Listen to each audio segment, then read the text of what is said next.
Thank you. Mr. Homan, who controls the U.S. southern border? Criminal cartels of Mexico. Who directs who's going to enter between the ports of entry? The criminal cartels of Mexico control our southern border. They decide who goes where, when, and how. Yeah. When was the last time you were at the border, Mr. Homan? 10 weeks ago. Yeah. Mr. Arthur, my question for you is, you aware of the Supreme Court's ruling in Trump v. Hawaii? I am, sir. That dealt with presidential authority on, regarding entry of non-U.S. citizens, non-U.S. persons into the country. Can you explain to us what the holding was in that court? Not dicta, but the holding. The holding in that case was that the travel restrictions that the Trump administration had implemented, which were implemented under Section 212F of the Immigration and Nationality Act, were valid. And the Supreme Court looked at 212F and they stated that it exudes deference to the executive in every clause. It exudes deference to the executive branch. So Mr. Hamilton, does that mean that Congress needs to pass a new law immediately for this administration to try to grapple with the massive invasion from the people coming across the border? I think that there are a number of tools that this administration has abandoned, and there are a number of tools that are available that have yet to be further explored and expanded upon that Congress has already provided that could secure the border and begin securing the border tomorrow. Give me an example of one of those tools. MPP.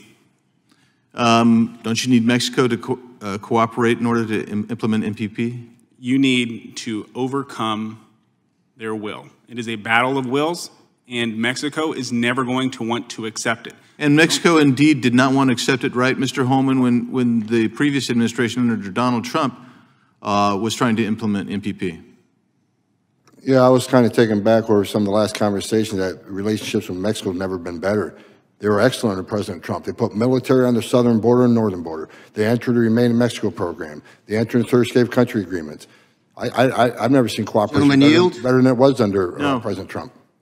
Yeah, you know, so I find it really interesting. I mean, on the many times that I've been down at the border, I remember seeing Mexican National Guard in Juarez. I remember seeing them in various other locations along the southern border, including in Agua Prieta and Naco. I mean, I saw them. I saw them. We actually had mild discourse with them. So I find it very interesting.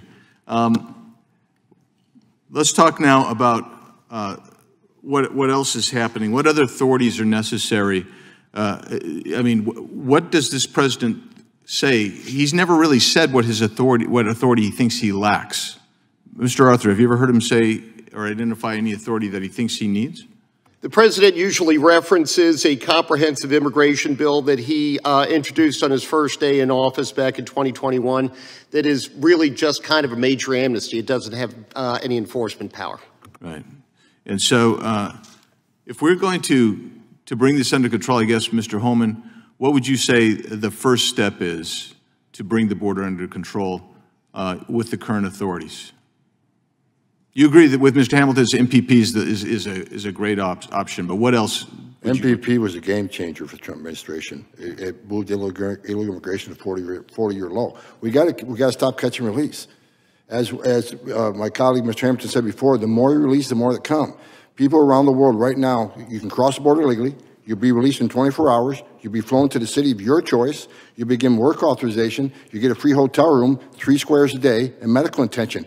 The most vulnerable people in the world can put themselves in the hands of criminal cartels to take advantage of that. We got to end catch and release. And that's why the Remain in Mexico program worked, because after it got going in a few months, they stopped coming. Yeah, they realized they weren't being released in the United States. So I want to point out that the Yuma sector in 2021, anybody know how many encounters were at the Yuma sector for the entire year? The last year that Donald Trump was president, 2020.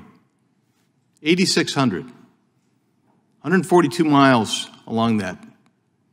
8,600. You know how many Yuma gets, about how long it takes him to get to 8,600? It's about 9 days now. And when I was recently down on the TO reservation, San Miguel, there is nothing on the Mexican side for 45 miles. Caborca's the nearest village. They're seeing 100 to 1,000 people a day. Yeah, this administration has plenty of authority to bring this under control. Yield back. The gentleman's time has expired. Ms. Escobar. Thank you, Mr. Chairman. It's always fascinating to me to hear folks talk about how often they've been to the border or they parachute in to observe the border. I live on the U.S.-Mexico border. I represent a wonderful community on the border, raised my kids on the border, proud third-generation border resident. There's so much to fact-check in the conversation that's gone on to this point. It's hard to pick. But let me start with number one, this idea that the president alone can essentially change the status quo on immigration. If that were true, why would my Republican colleagues have put so much time and energy into filing their immigration bill, H.R. 2, which, by the way, relies almost completely on Mexico to accept nearly every migrant arriving at the southern border, something that's never happened, something that will never happen. Not only is it an interesting irony that they say the president can do it, but here's our great bill that will solve it, again, kind of incongruous. But I'd like to introduce a couple of articles into the record, so I'd ask unanimous consent. The first from June 20th, 2018, Washington Post, and the headline, Trump urges House GOP to fix immigration system. Second article from January 1st, 2019, Politico, the article where the president says, current authorities are woefully inaccurate to meet the scope of the problem, said President Trump, complaining about illegal or gaps in U.S. law. Without objection. Thank you so much. Also, there's a letter that President Trump sent us January 4th, 2019, a letter to Congress asking Congress to take action. So the whole premise of this hearing is that the president alone can do it. Donald Trump, throughout his tenure, was asking Congress to act. The second falsehood that I would like to debunk, one of our witnesses said, quote, Dems don't want an end to this crisis. I'd like to refresh everyone's memory that there have been multiple efforts to address our broken immigration system where Democrats actually were willing to vote in a bipartisan manner. 2006, 2014, 2018. Every single one of those bills included strong border security components along with legal pathways. Who sabotaged the bills all of those years? It was Republicans. And then this year, 2024, no longer were Democrats demanding legal pathways in exchange for border security. On the Senate side, Republicans got everything they wanted in what was called the toughest border bill ever by Senate Minority Leader Mitch McConnell. Before there was even any ink on paper, Republicans decided to abandon that effort because, as a member of this committee, Mr. Nils said very transparently, why would we fix the problem going into an election? And former President Trump himself said, I don't want them to fix it, they can blame me. So much more to debunk, but I'd like to actually close by asking one of our experts, Mr. Reichland-Melnick, thanks to the work that you do. You know, our Republican colleagues frequently complain that Democrats are open borders, which couldn't be further from the truth. But the only people going on TV consistently talking about open borders are Republicans. Can you tell us what impact that makes, what message that sends to migrants, to have Republicans constantly talking about open borders in America? Well, I think as we've seen over the last decade, you know, migrant misinformation shared with migrants is a very heavy driver of people coming to the border. And to the extent that people see things like the U.S. border is open, I think it does send a message.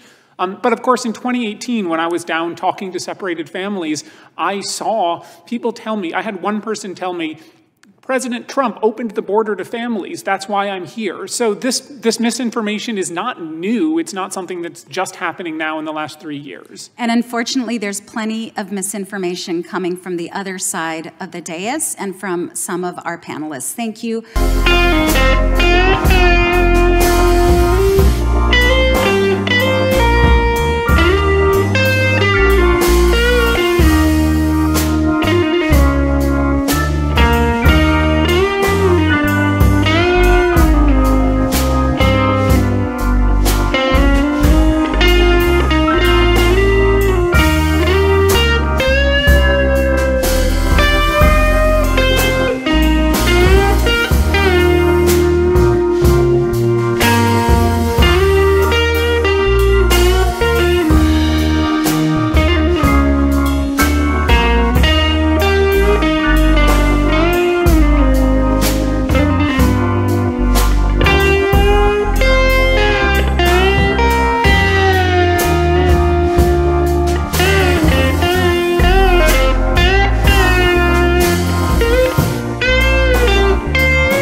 love the chase and the hunt, and I set the pace when I'm running. I always take what I want and I always give it 100.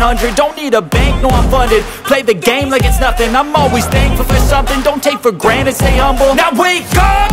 It's time to look at the enemy. Look in the mirror if he is no friend to me. It's not working out, maybe it's the chemistry. It's time to break up so I can make a better me. Better believe in your mind, cause it's everything.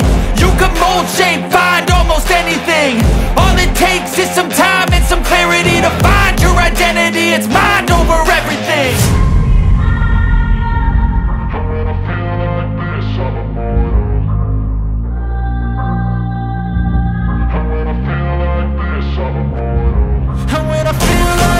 I'm immortal. When I feel like this, I'm immortal. When I feel like this, I'm immortal. When I feel like this, I'm immortal. Don't stop. Stop.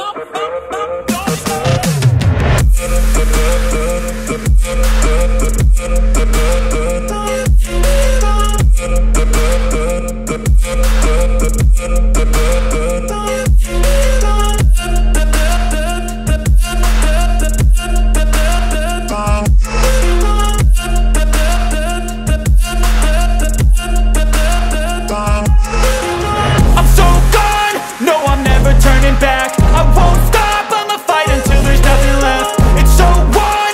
You're gonna be hurting bad, cause I've been to hell and back. You don't wanna make me mad, I stay strong. You will never see me crack. And if you get in my way, you're gonna feel the wrath. Gotta say it to my face while he's looking back. Mirror breaks after math. When I hate, I attack.